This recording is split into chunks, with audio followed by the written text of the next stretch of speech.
Bueno, buen día. Hoy le vamos a hablar acerca de lo que es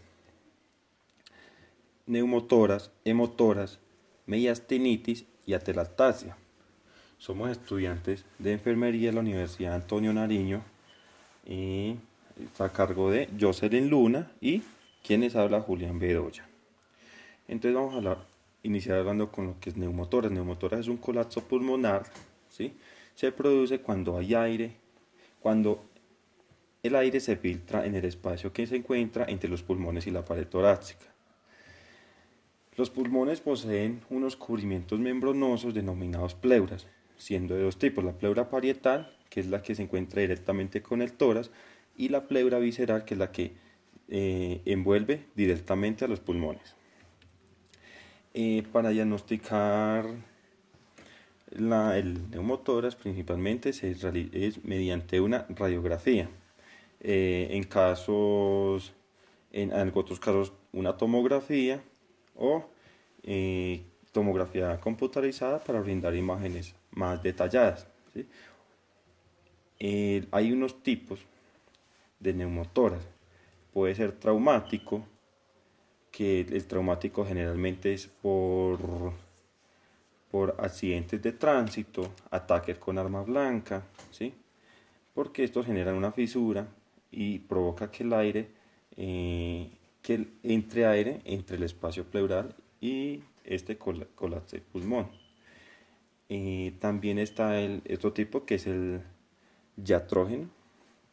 El diatrógeno pues es un trastorno causado por un tratamiento médico o quirúrgico.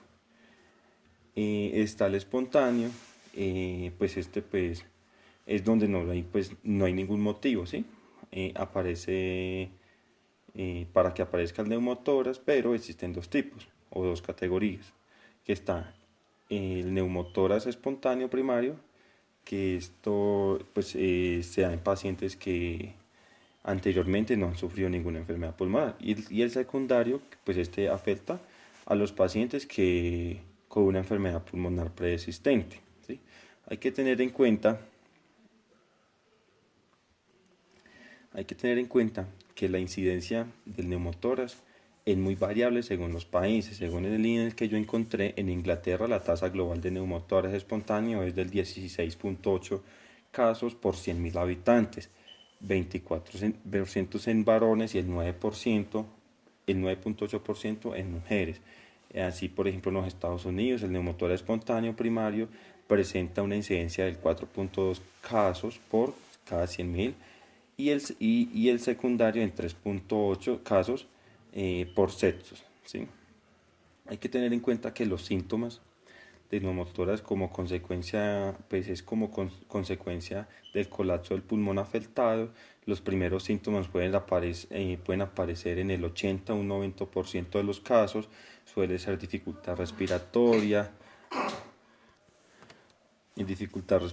acompañado de dolor en el área torácica, y pues este dolor se ubica en el costado del pulmón que se esté sufriendo el neumotórax y suele ser de tipo repentino e intenso, ¿sí? También hay aceleración del ritmo cardíaco, sudoración excesiva, palidez y tos fuerte. En ocasiones la tos es con sangre, ¿sí? Hay que tener en cuenta cuándo se debe consultar al médico. Estos síntomas pues, pueden ser causados por diversos problemas de salud. Algunos de ellos pueden ser potencialmente mortales, de manera que busca atención médica si el dolor de tórax es intenso y la respiración se torna cada vez más difícil, pues ahí toca que de urgencia, o sea, una urgencia inmediata. Hay que tener en cuenta que las causas del neumotórax pues, pueden originarse por una lesión de pecho, ¿sí?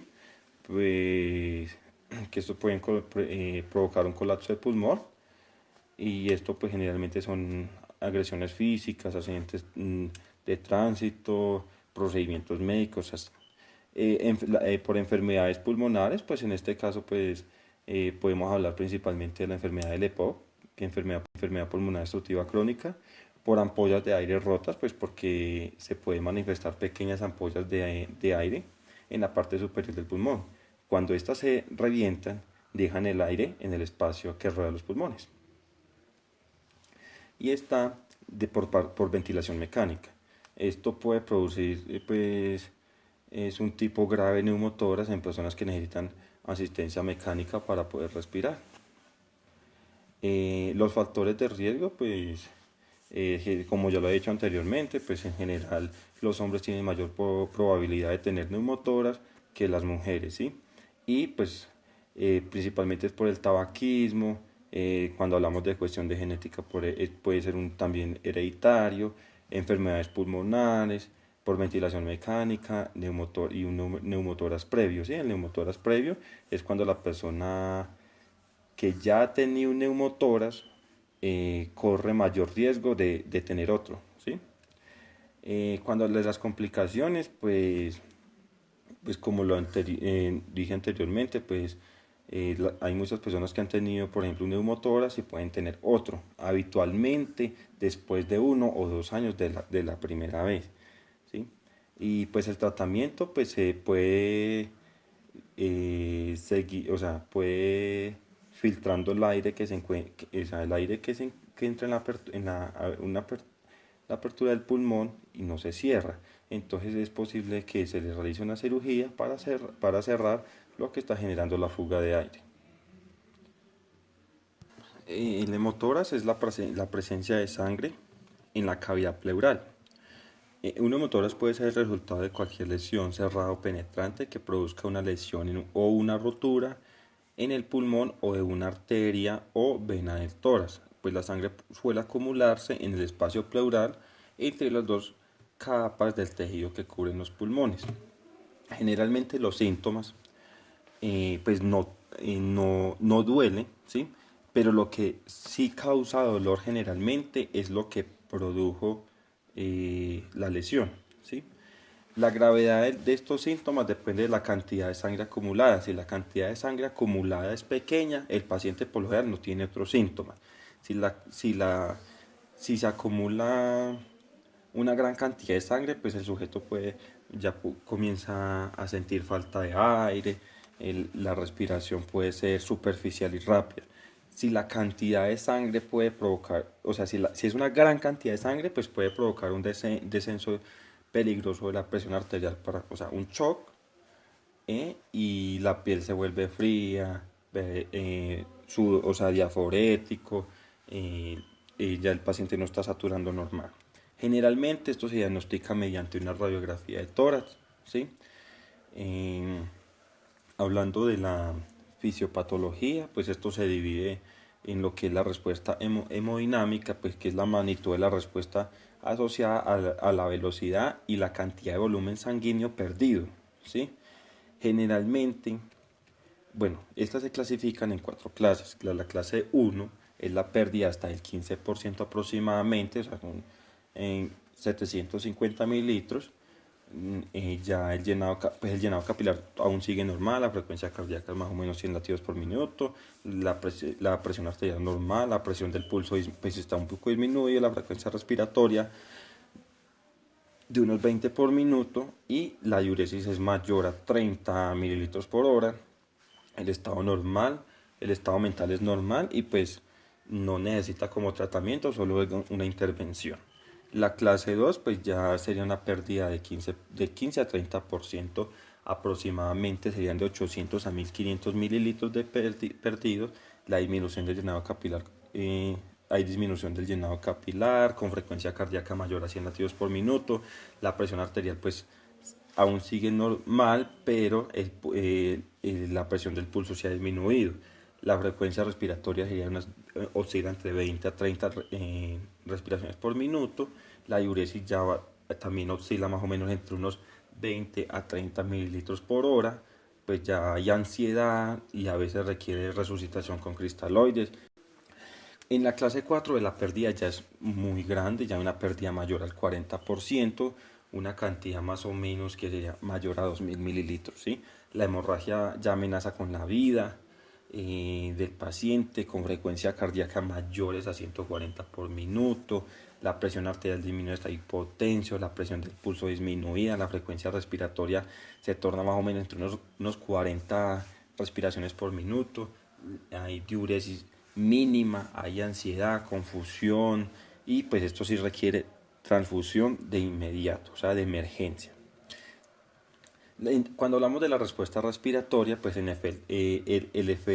efecto espacio ocupante provocado por la acumulación de sangre en el espacio de la pleural y la rotura de las pleuras por diferentes etiologías traduce la presión intrapleural vaya perdiendo su negatividad, ¿sí? Hasta hacerse constantemente positiva y que el pulmón vaya perdiendo su volumen hasta inclusive llegar al colapso total del parenquima pulmonar. Las complicaciones, pues cuando ocurre un proceso en el cual hay una evacuación insuficiente de sangre en el líquido tiende a coagularse rápidamente, secundario a los movimientos cardíacos y pulmonares, ¿sí? Pues alteran la fisiología ventilatoria, el intercambio de gases, y el aclaramiento de las secreciones aumenta y aumenta el riesgo de infecciones, ¿sí? Y pues si son procesos quirúrgicos, pues puede ser un foco de infección, ¿sí? Digámoslo, generalmente el heumotórax pues, traumático, ocurre hasta en un 60% de los pacientes politraumatizados, los cuales pueden asociarse a una lesión, ya sea de la pared torácica, del parenquima pulmonar, estructuras mediastínicas, vasos sanguíneos y el diafragma, ¿sí? Generalmente, frecuentemente, pues, es por heridas de arma blanca, que es un 62.3% aproximadamente, y una contusión torácica de un 34.3%. Generalmente las causas son por algún defecto en la coagulación de sangre, alguna cirugía en el pecho, ¿sí? O sea, en el tórax, o de corazón. Hay una muerte del tejido pulmonar, que significaría un infarto pulmonar, cáncer de pulmón o de pleura, o que el paciente haya tenido alguna tuberculosis. El tratamiento pues es administrar líquidos por vía endovenosa para aumentar el volumen de fluido en el torrente sanguíneo y así eleva la presión arterial. Y si se ha perdido una gran cantidad, pues se necesitaría de una transfusión sanguínea. Y cuando hay una colocación de un tubo torácico, generalmente el médico inserta un tubo torácico que se denomina toracostomía en el tórax para extraer la sangre y permitir que el pulmón vuelva a expandir. Como tal, ya terminando en esto, nosotros utilizamos dos diagnósticos de enfermería. Utilizamos dominio 11, seguridad y protección, la clase 2, lesión física. El diagnóstico fue riesgo de sangrado o sangrado y relacionado con traumatismos. También utilizamos otro que fue el dominio 4, actividad y reposo, clase 4, respuestas cardiovasculares pulmonares. El diagnóstico fue un patrón respiratorio ineficaz relacionado con fatiga en los músculos respiratorios, pues por lo que el aire que se filtra dentro del espacio que se encuentra en las paredes pulmonares y la pared torácica, ¿sí? Evidenciado por dificultad respiratoria, dolor en el área torácica, aceleración del ritmo cardíaco, sudoración excesiva, palidez, tos fuerte en ocasiones con sangre. La telactasia es un colapso o pérdida de volumen de un pulmón completo o parte de él, es decir, un lóbulo o segmento, al desaparecer el aire que normalmente se encuentra en su interior. Su persistencia en el tiempo puede llevar a que se haga irreversible y a que la zona colapsada se vuelva fibrosa, es decir, se engrose el tejido y no se pueda volver a expandir. Entre la epidemiología que encontramos está que la edad predominante, pues básicamente es todas las edades, no habla mucho sobre los datos, pero dice que el sexo predominante es el masculino y el femenino. En la etiología tenemos que es una tensión elevada en la superficie alveolar debido a edema pulmonar cardiogénico o no cardiogénico, deficiencia primaria de surfactante o infección, una obstrucción bronquial por la existencia de un tapón de moco, un absceso o un quiste tuberculoso, una tumoración, un cuerpo extraño, frutos secos, fichas de juguete, en este caso pues los niños que pueden aspirar accidentalmente, este tipo de cosas. Otra puede ser por una retracción pulmonar, esta ya es por presencia de cicatrices, fibrosis pulmonar y displasia broncopulmonar. En la fisiopatología se dice que en condiciones normales el pulmón tiende a colapsarse por sus propiedades elásticas. La pared torácica, los músculos respiratorios y ambas pleuras contrarrestan esta tendencia y el balance entre estas fuerzas genera los movimientos respiratorios y evita el colapso pulmonar. Por otra parte, en la expiración los alvéolos se colapsarían de no ser por la acción tensioactiva que ejerce el surfactante producido por los neumocitos tipo 2. ¿Qué hacen estos neumocitos? Son células especiales que tienen gran importancia en la síntesis y almacenamiento del surfactante pulmonar y actúan en la reducción de la tensión superficial, previniendo el colapso de los alvéolos. Esta mezcla de proteínas y fosfolípidos disminuye la tensión superficial intraalveolar, relajando el exceso de presión. ¿Qué pasa? Cuando hay un desequilibrio entre estas fuerzas antagónicas, se produce atelectasia o hiperinsuflación. En los niños hay una mayor susceptibilidad para el desarrollo de las atelectasias debido al menor calibre de la vía aérea y a la mayor debilidad de la pared torácica. Es por esto que es muy fácil que se ahoguen con pequeñas cosas que puedan llevar a la boca. Esto determina una menor capacidad para evitar el colapso. Por otra parte, cuando se produce una atelectasia, existen mecanismos compensatorios de ventilación colateral a través de los poros intraalveolares de Kohn y los canales bronquialveolares de Lambert, que están poco desarrollados en los niños. Entonces, la atelectasia altera tanto la mecánica pulmonar al disminuir la distensibilidad pulmonar como el intercambio gaseoso. La elasticidad del pulmón se afecta de forma directamente proporcional a la duración del colapso. Cuanto más se perpetúe la atelectasia, se requerirán mayores presiones de insuflación para lograr reexpandir el territorio colapsado. Entre los factores de riesgo que tenemos es el padecimiento de enfermedades respiratorias como la fibrosis quística, el asma, el EPOC y la bronquiectasias. La edad avanzada, el sometimiento a una intervención quirúrgica por diversos factores como recibir anestesia general que altera habitualmente el patrón respiratorio, la incapacidad de poder toser tras una intervención que puede favorecer la generación de tapones de moco, cuando hay músculos respiratorios débiles debido a distrofia muscular, lesión de la médula espinal u otra enfermedad neuromuscular. Entre las manifestaciones clínicas tenemos que entre la atelectasia pequeña es comúnmente asintomática y cuando ya hablamos de una atelectasia grande o más grave, entonces hay taquipnea, la tos que aparece como un mecanismo defensivo para tratar de resolver el obstáculo que hay en esa vía. La hipoxia, que se resuelve en algunos casos en 24 a 48 horas, matidez a la percusión, ausencia de ruidos respiratorios si la vía aérea está reducida, respiración bronquial si la vía aérea está permeable, disminución de la expansión torácica y se puede escuchar sibilancias en caso de obstrucción focal. Entre las pruebas diagnósticas que tenemos pues están las especiales, que es básicamente la broncoscopia para valorar la evidencia de la vía aérea, un ecocardiograma para valorar el estado cardíaco en la cardiomegalia, un TAC torácico para visualizar la vía aérea y las estructuras mediastinales.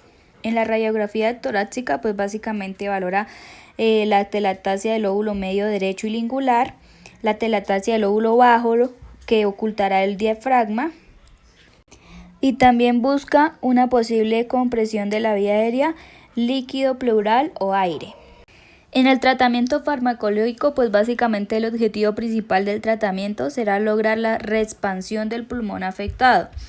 Este tratamiento también dependerá de la causa que se presente en caso de que se tenga que realizar, digamos, si se necesita la extracción de un cuerpo extraño aspirado por el niño, se hace mediante un fibrobroncoscopio.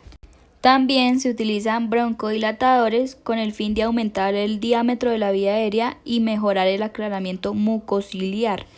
También aparecen los mucolíticos, que los mucolíticos básicamente la dosis actualmente recomendada es de 2,5 miligramos en una inhalación diaria. Entre los fármacos encontrados están bromhexina, ambroxol y N-acetilcisteína. Otra puede ser la extirpación quirúrgica de un tumor que comprimiera un bronquio y otras terapias dirigidas a la causa básica como antibióticos o la remoción del cuerpo extraño.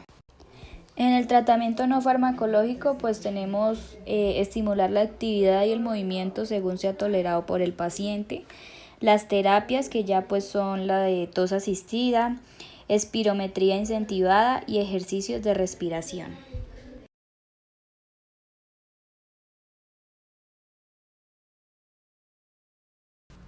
La mediastinitis es la inflamación e irritación de la zona del tórax, es decir, el pecho, entre los pulmones donde se encuentra una cavidad llamada el mediastino. Esta zona contiene el corazón, los vasos sanguíneos grandes, la tráquea, el esófago, la glándula del timo, los ganglios linfáticos y los tejidos conectivos.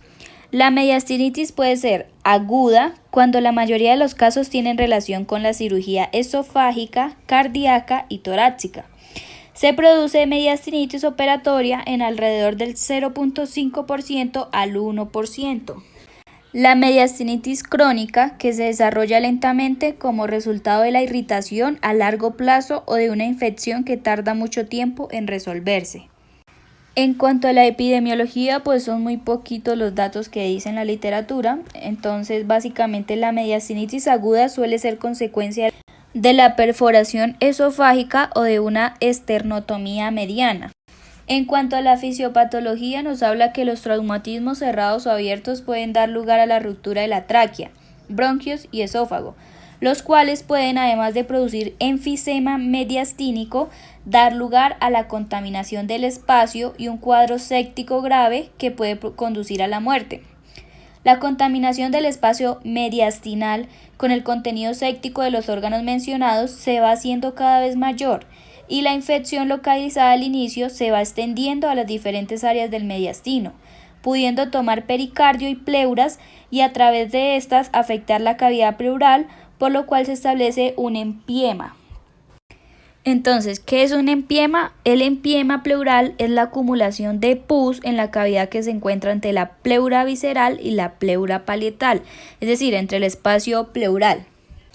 Entre los factores de riesgo que encontramos, los más predisponentes y reconocidos son la obesidad, la diabetes mellitus, las enfermedades pulmonares, las reintervenciones, el bajo gasto cardíaco, la ventilación mecánica, el tiempo quirúrgico y de derivación prolongado. También se encuentran las especies de estafilococos y bacilos gram negativos. Son los causantes de casi todas las sepsis mediastínicas posoperatorias, aunque los gérmenes productores de este tipo de infección son muy variados y pueden actuar solos o en combinación. Entre las manifestaciones clínicas depende del tipo de mediastinitis, entonces en la aguda se representa el dolor retroesternal con frecuencia intenso y de comienzo brusco, irradiando hacia el cuello y disnea, escalofríos, fiebre alta, obstrucción de la vena cava superior con dilatación de las venas del cuello. En la mediastinitis crónica tenemos que pueden llegar a ser pocos los síntomas, pero se puede llegar a sentir como si le faltara el aire a la persona, al paciente. Entre las pruebas diagnósticas tenemos la radiografía de tórax y el ecocardiograma. Ese se hace con el fin de descartar pues que no sea una pericarditis, ya que comúnmente se confunden. El hemograma, que pues este mide la glucemia, la función renal, las enzimas hepáticas, albúmina y proteínas. Y si hay infección, pues se hace un hemocultivo. En el tratamiento farmacológico, entonces tratamos con antibióticos como lo son la clindamicina, ceftriaxona y cloxacilina. En ciertas ocasiones, pues se utiliza la intervención quirúrgica. La infección se trata con antibióticos. A veces es necesaria la cirugía para drenar el líquido infectado del tórax, reparar el desgarro del esófago o ambos. No existe tratamiento para la mediastinitis fibrosante. En el tratamiento no farmacológico, pues no se hallaron muchas indicaciones, solo llevar un estilo de vida saludable, las recomendaciones que envíe el médico.